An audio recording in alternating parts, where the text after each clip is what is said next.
Vous savez, j'ai vu 3 patients cette semaine qui m'ont tous dit la même chose. Docteur, je ne me souviens pas quand se tenir droit est devenu si difficile. Si vous vous surprenez à vous voûter davantage, à ressentir cette douleur lancinante dans le bas du dos ou à remarquer que votre reflet ne montre plus la posture confiante que vous aviez autrefois, alors ce que je m'apprête à vous dire pourrait tout changer. Car voici ce que la plupart des gens ne réalisent pas. Ce n'est pas l'âge qui vous fait perdre votre posture, c'est quelque chose que vous pouvez corriger dès aujourd'hui.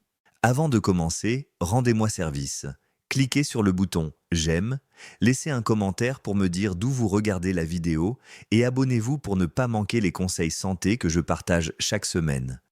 Votre soutien m'aide à toucher davantage de personnes qui ont besoin de ces informations. Je vais commencer par quelque chose qui pourrait vous surprendre. Après 50 ans, votre corps ne décide pas simplement d'abandonner une bonne posture. Ce qui se passe réellement, c'est que les muscles stabilisateurs profonds de votre tronc et de votre dos, des muscles qui portent des noms tels que multifidus et transverse abdominis, commencent à s'affaiblir par manque d'utilisation. Considérez-les comme les haubans qui soutiennent une tente.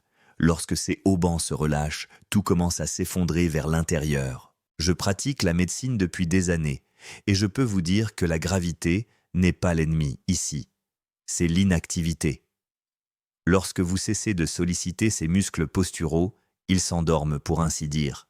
La colonne vertébrale perd son système de soutien naturel, les épaules roulent vers l'avant et soudain, des tâches qui étaient autrefois automatiques nécessitent désormais un effort conscient. Mais voici la partie encourageante. Les muscles ont une mémoire et, avec la bonne approche, vous pouvez les réveiller. Les changements que vous observez au niveau de votre colonne vertébrale n'ont rien de mystérieux. Avec le temps, les disques situés entre vos vertèbres perdent leur teneur en eau, un peu comme une éponge qui sèche. Les articulations produisent moins de liquide synovial, ce lubrifiant naturel qui permet à tout de bouger sans à-coups. Les tissus conjonctifs deviennent moins élastiques.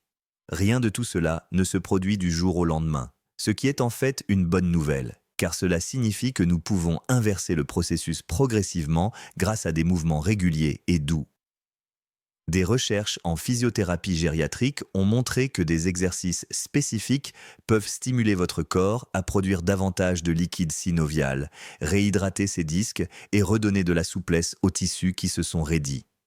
Je ne parle pas d'entraînements intenses en salle de sport ou d'équipements compliqués. Je parle de mouvements simples et conscients que vous pouvez faire chez vous, des mouvements qui travaillent avec la capacité naturelle de guérison de votre corps plutôt que contre elle. Ce que je veux que vous compreniez, c'est que chaque heure que vous passez assis, chaque soirée passée voûtée devant un écran, accélère le processus de raideur. Mais cela n'affecte pas seulement votre dos. Une mauvaise posture comprime vos organes digestifs, restreint votre respiration et influence même votre humeur. Certains de mes patients m'ont dit qu'ils se sentaient 20 ans plus jeunes après avoir corrigé leur posture. Et il ne s'agissait pas seulement de se tenir plus droit. Ils avaient plus d'énergie, respiraient plus facilement et se sentaient plus confiants. Je vais donc vous présenter 5 exercices que je recommande à mes patients. Il ne s'agit pas d'étirements aléatoires que j'ai trouvés quelque part. Chacun d'entre eux cible un aspect spécifique de la restauration posturale et ensemble, ils forment un système complet pour rééduquer votre corps. Le premier exercice que je voudrais vous apprendre s'appelle le chat vache. Vous en avez peut-être déjà entendu parler dans le cadre du yoga, mais je l'ai adapté spécialement pour les personnes de plus de 50 ans. Vous pouvez le faire sur un tapis confortable, sur votre lit s'il est suffisamment ferme, ou même debout devant une table, si vous avez du mal à vous mettre par terre. Commencez à 4 pattes, les mains directement sous les épaules et les genoux sous les hanches. Inspirez lentement et profondément par le nez, tout en cambrant doucement le dos, en soulevant la poitrine et en regardant vers l'avant. C'est la position de la vache. Laissez cette respiration élargir votre poitrine et créer un espace entre chaque vertèbre. Puis, en expirant lentement par la bouche, arrondissez votre dos comme un chat qui s'étire après une sieste. Rentrez votre menton vers votre poitrine et détendez votre ventre. Alternez entre ces deux positions 8 à 10 fois, mais ne vous précipitez pas. Le rythme de votre respiration détermine la cadence. Ce que vous faites ici, c'est mobiliser chaque segment de votre colonne vertébrale, du cou jusqu'au bas du dos. Vous stimulez les muscles stabilisateurs profonds, augmentez le flux sanguin et produisez le liquide lubrifiant dont vos articulations ont besoin. Ce mouvement active également ce qu'on appelle le nerf vague, qui aide à réguler votre pression artérielle et déclenche la réponse de relaxation de votre corps. Une fois que vous avez terminé, prenez un moment pour observer comment vous vous sentez au niveau du dos. Cette sensation de chaleur que vous ressentez, c'est l'augmentation de la circulation sanguine. Cette sensation de bien-être, c'est votre colonne vertébrale qui se souvient comment elle est censée bouger. Parlons maintenant de vos jambes, car une bonne posture ne commence pas au niveau de la colonne vertébrale, mais au niveau des pieds. Le deuxième exercice s'appelle heel raise, lever de talons, et les kinésithérapeutes l'appellent parfois la pompe cardiaque oubliée. Vos muscles du mollet, en particulier le soléaire et le gastrocnémien, agissent comme une pompe qui repousse le sang vers votre cœur contre la gravité. Lorsque ces muscles s'affaiblissent, le sang s'accumule dans vos jambes, provoquant cette sensation de lourdeur et de fatigue que beaucoup de gens confondent avec le simple fait de vieillir. Tenez-vous près d'une chaise ou d'un comptoir pour vous soutenir si nécessaire. Écartez vos pieds de la largeur de vos hanches et contractez légèrement vos abdominaux. Inspirez, puis expirez en soulevant lentement vos talons du sol jusqu'à ce que vous soyez sur la pointe des pieds. Maintenez cette position pendant 5 secondes, en sentant vraiment vos muscles du mollet travailler. Puis redescendez lentement jusqu'à ce que vos talons soient à plat. Répétez ce mouvement 10 à 15 fois, et si vous le pouvez, faites 3 séries. Si vous avez du mal à rester debout, vous pouvez faire cet exercice assis. Il suffit de poser vos pieds à plat sur le sol et de lever vos talons tout en gardant vos orteils au sol. La clé réside dans un mouvement lent et contrôlé, et non dans la vitesse ou la force. Cet exercice améliore le retour veineux, réduit le gonflement et prévient les varices. Il renforce vos chevilles et améliore votre équilibre en améliorant ce que nous appelons la proprioception, c'est-à-dire la perception interne de votre corps quant à sa position dans l'espace. Je dis toujours à mes patients que l'équilibre ne consiste pas seulement à ne pas tomber. Il s'agit de se déplacer dans le monde avec confiance, et cette confiance vient de jambes solides et stables. Cet exercice simple de 2 minutes, effectué quotidiennement, peut faire la différence entre marcher en traînant les pieds et marcher d'un pas assuré. Le troisième exercice concerne une zone que la plupart des gens négligent, les hanches. Je l'appelle le papillon assis, et il est conçu pour relâcher la tension dans l'intérieur des cuisses et les fléchisseurs des hanches. Lorsque ces muscles se contractent, ils tirent sur le bassin et le bas du dos, ce qui force la colonne vertébrale à se désaligner. Au fil du temps, cela crée un effet domino qui compromet toute votre posture. Asseyez-vous sur le sol ou sur votre lit, les plantes des pieds jointes, en laissant vos genoux s'écarter sur les côtés. Si vos genoux sont assez hauts, placez des oreillers ou des serviettes pliées sous ceux-ci pour les soutenir. Tenez vos pieds avec vos mains. Asseyez-vous bien droit et respirez profondément. En expirant, penchez-vous doucement vers l'avant à partir des hanches, en gardant le dos droit. Vous devriez sentir un étirement à l'intérieur des cuisses et à l'aine, mais jamais de douleur. Maintenez cette position pendant 30 secondes à 1 minute, en respirant profondément tout au long de l'exercice. À chaque expiration, essayez de vous détendre un peu plus dans l'étirement. Ne rebondissez pas et ne forcez pas. Vos muscles ont besoin de temps pour se relâcher, et en forçant trop, vous ne ferez que les contracter davantage. Cet étirement est plus efficace que vous ne le pensez.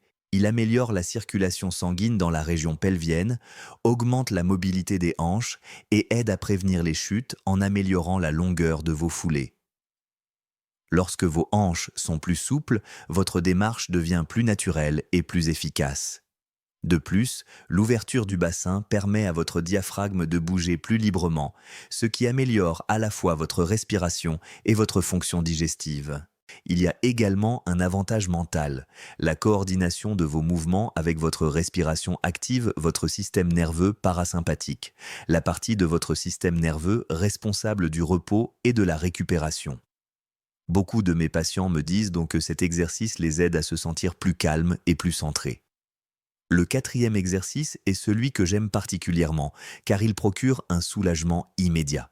Il s'agit de la posture de l'enfant adaptée, empruntée au yoga, mais modifiée pour plus de confort et de sécurité.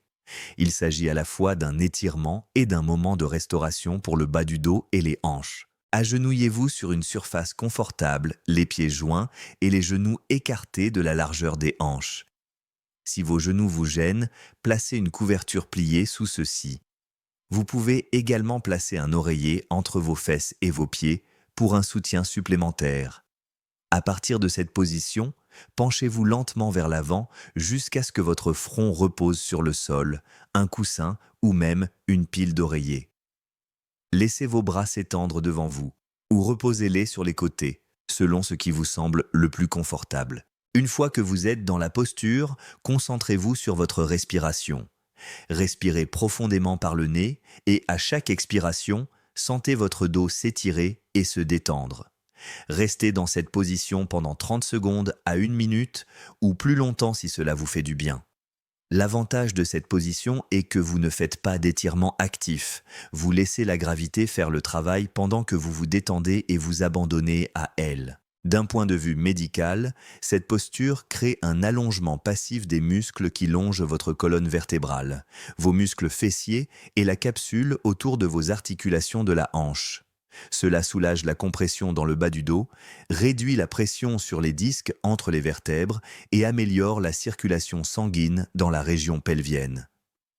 En relâchant vos muscles abdominaux et en permettant à votre diaphragme de se dilater pleinement, vous améliorez également l'oxygénation de tout votre corps et réduisez la tension nerveuse. La posture de l'enfant agit directement sur votre système nerveux parasympathique en abaissant votre rythme cardiaque et en réduisant le cortisol, la principale hormone du stress de votre corps. Cela en fait un exercice idéal non seulement dans le cadre d'une routine d'entraînement, mais aussi avant de se coucher si vous avez des troubles du sommeil ou lorsque vous avez besoin de vous calmer. Le cinquième et dernier exercice est ce que j'appelle la torsion douce en position couchée. C'est l'un des mouvements les plus thérapeutiques que vous puissiez faire pour maintenir la mobilité de votre colonne vertébrale et votre vitalité générale. Il détend le bas du dos, améliore la circulation, stimule vos organes internes et calme l'ensemble de votre système nerveux. Allongez-vous sur le dos sur une surface confortable, les jambes tendues. Pliez le genou droit et ramenez-le doucement vers votre poitrine en le tenant avec les deux mains. Inspirez profondément et, en expirant, laissez ce genou tomber sur le côté gauche de votre corps. Tendez le bras droit sur le côté et tournez la tête pour regarder dans la même direction. Ne forcez pas. Laissez le poids de votre jambe et le rythme de votre respiration créer naturellement la torsion. Si possible, gardez les deux épaules en contact avec le sol et sentez la torsion se propager de votre taille vers le haut, à travers le milieu du dos et jusqu'à votre cou. Maintenez cette position pendant 30 secondes à 1 minute en respirant lentement et profondément. Revenez ensuite au centre et répétez l'exercice de l'autre côté.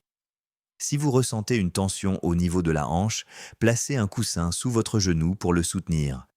Ce qui se passe ici est une décompression contrôlée de vos disques intervertébraux. Le mouvement de torsion aide à réhydrater ces disques et libère ce que nous appelons la tension myofasciale, c'est-à-dire la tension dans le tissu conjonctif qui enveloppe vos muscles. De plus, en stimulant à nouveau le nerf vague, ce mouvement aide à équilibrer votre système nerveux autonome, qui contrôle des fonctions telles que la digestion, le rythme cardiaque et la réponse au stress. De nombreux kinésithérapeutes recommandent cette torsion pour soulager une sciatique légère et prévenir les spasmes musculaires dans le dos. Chaque respiration profonde agit comme un massage interne, apportant de l'oxygène à vos tissus et encourageant vos muscles lombaires à se détendre. Une fois que vous avez terminé, prenez quelques instants pour rester allongé, les yeux fermés, et remarquez la légèreté dans votre dos et le sentiment de calme qui vous envahit. Ces 5 exercices forment un système complet. Le Shavash réveille votre colonne vertébrale et active la circulation du liquide synovial. Les talons levés renforcent votre base et améliorent la circulation. Le papillon assis libère la tension des hanches qui tirent sur votre dos. La posture de l'enfant offre un repos profond et une décompression. Et la torsion en position couchée rajeunit toute votre colonne vertébrale tout en calmant votre système nerveux. Voici donc ce que nous avons vu aujourd'hui. 5 exercices simples qui, combinés, vous aident à retrouver votre posture et votre énergie. Nous avons commencé par mobiliser votre colonne vertébrale avec le Shavash, puis nous avons activé les muscles de vos jambes avec les talons levés. Nous avons ouvert vos hanches avec l'étirement papillon, trouvé le soulagement dans la posture de l'enfant et terminé en rajeunissant votre colonne vertébrale avec une torsion douce. Chaque mouvement aborde une pièce spécifique du puzzle postural et ensemble, ils vous redonnent la force et la souplesse que vous pensiez avoir perdues. Laissez-moi maintenant vous expliquer exactement comment mettre cela en pratique dès aujourd'hui. Tout d'abord, engagez-vous à consacrer seulement 10 minutes chaque matin ou chaque soir. C'est tout ce dont vous avez besoin. Réglez un minuteur si cela vous aide à rester concentré. Créez un espace confortable où vous ne serez pas dérangé. Libérez un coin de votre sol, prenez un tapis de yoga ou une serviette épaisse et gardez quelques oreillers à proximité pour vous soutenir. Commencez par 1 ou 2 exercices si 5 vous semblent trop difficiles. Vous pouvez par exemple commencer par le Shavash et les talons-fesses pendant la première semaine. Une fois que ces exercices vous semblent naturels, ajoutez l'étirement papillon. La semaine suivante, ajoutez la posture de l'enfant, puis enfin la torsion allongée. Il vaut mieux progresser petit à petit plutôt que d'essayer tout d'un coup et de se décourager. Écoutez attentivement votre corps. Vous devez sentir vos muscles travailler et un léger étirement, mais jamais de douleur aiguë. Si quelque chose ne vous semble pas normal, arrêtez et reposez-vous. Votre corps doit se sentir agréablement sollicité, jamais puni. Respirez de manière régulière et profonde tout au long de chaque mouvement. Ne retenez jamais votre souffle, car cela augmente la pression interne et peut affecter votre cœur et votre tension artérielle. Veillez à bien vous hydrater avant et après votre pratique. L'eau maintient la souplesse de vos muscles et de vos articulations et réduit le risque de crampes. Si vous souffrez d'hypertension, d'arthrite importante, d'une prothèse de hanche ou de tout autre problème cardiovasculaire, consultez votre médecin avant de commencer ces exercices. Il pourra vous aider à adapter les mouvements à votre situation particulière. Notez vos progrès dans un simple cahier. Notez chaque jour comment vous vous sentez, les exercices que vous avez effectués et les améliorations que vous constatez. Vous serez peut-être surpris de la rapidité avec laquelle vous commencerez à voir des changements. Vous vous tiendrez peut-être plus droit au bout d'une semaine, ou vous remarquerez une diminution de la raideur matinale au bout de 2 semaines. Il est important de reconnaître et de célébrer ces petites victoires. Enfin, n'oubliez pas que la régularité est plus importante que l'intensité. Faire ces exercices doucement chaque jour vous donnera de bien meilleurs résultats que de les faire de manière intensive une fois par semaine. Votre corps réagit à une pratique régulière et patiente. Soyez indulgent envers vous-même dans ce processus. Ce n'est pas l'âge qui est la cause de votre inconfort, mais l'inactivité. Et l'activité physique est quelque chose que vous contrôlez entièrement. Vous avez déjà fait le premier pas en regardant cette vidéo et en apprenant ces exercices. Maintenant, faites le deuxième pas et mettez-les en pratique. Votre futur moi, debout et se déplaçant librement, vous remerciera pour la décision que vous prenez aujourd'hui.